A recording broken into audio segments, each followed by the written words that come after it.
We've added some 3D parts that I had made up. I developed them in FreeCAD, which I taught myself from a YouTube tutorial, no doubt.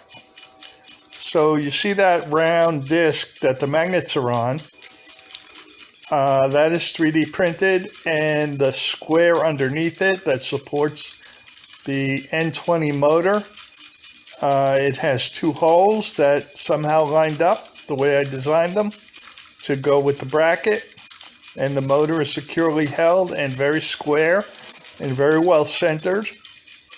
So this runs very smoothly. I've also added two bearings, one at the top and one at the bottom.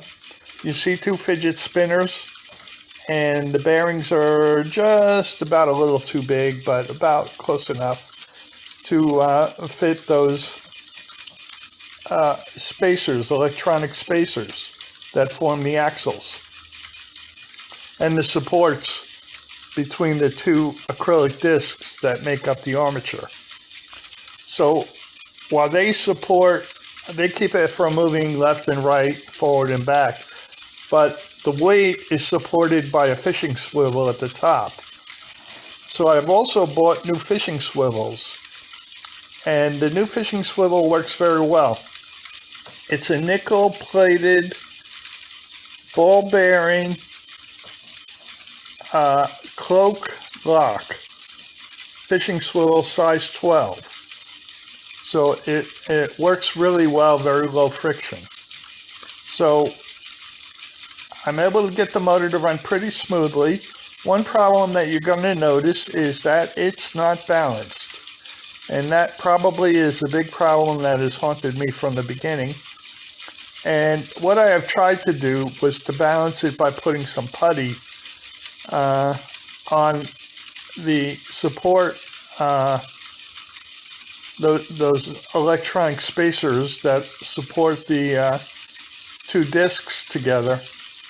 And I balanced it before I put it together, and it was kind of pretty good, but what happens is that when it spins faster, if the pieces aren't distributed, if the weight isn't distributed evenly around the disc, it's going to wobble when it spins fast. It's just going to go out of balance. So that's something I got to work on. So I'm getting it with auto startup,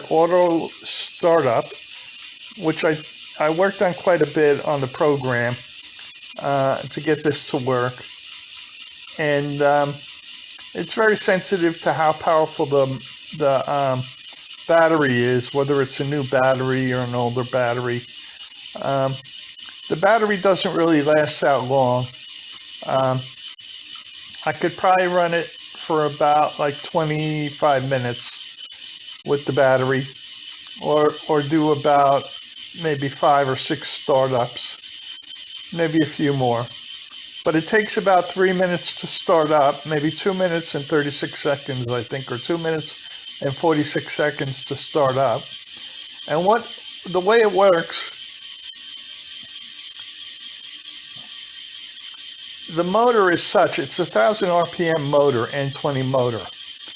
And at low speeds, it won't have enough torque to turn, so it'll stall. So what I have to do is set the pulse width modulation to be a high enough speed so that it will turn. And the only way I can do that is to turn it on and off.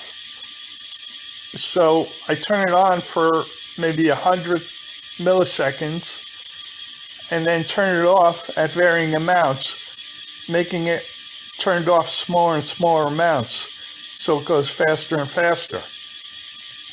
And then when it gets up to about being off for 75 milliseconds and on for 100 milliseconds, it's spinning fast enough where I can make it spin under the power of the motor. So then I smooth it out, and you'll hear it smooth out when it does that.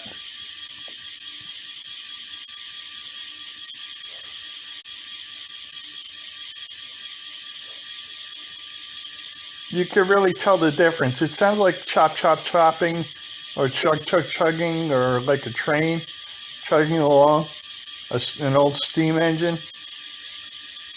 But what you'll hear is all of a sudden it'll smooth out. And you'll see the magnets are on the top disc, right? And you'll see the magnets will sway back and forth quite a bit as soon as it smooths out because the speed changes. But they will stabilize, and then I can manually, with the remote control, I don't know if manually and remote control is two opposite things, but I can manually and with the remote control make it go faster and faster. So here you see I'm showing it in slow motion, and it did about 24 turns in a 5-second interval. It's a little more than 5 seconds, so it's a little slower than 288 RPM, but it's pretty quick. I'm quite happy with this. But again, I say I need to improve the balance of the bottom part with the electronics, particularly the battery. The battery weighs an ounce, and that's what really throws it off. So thanks for watching. Give me a like, subscribe, and rumble.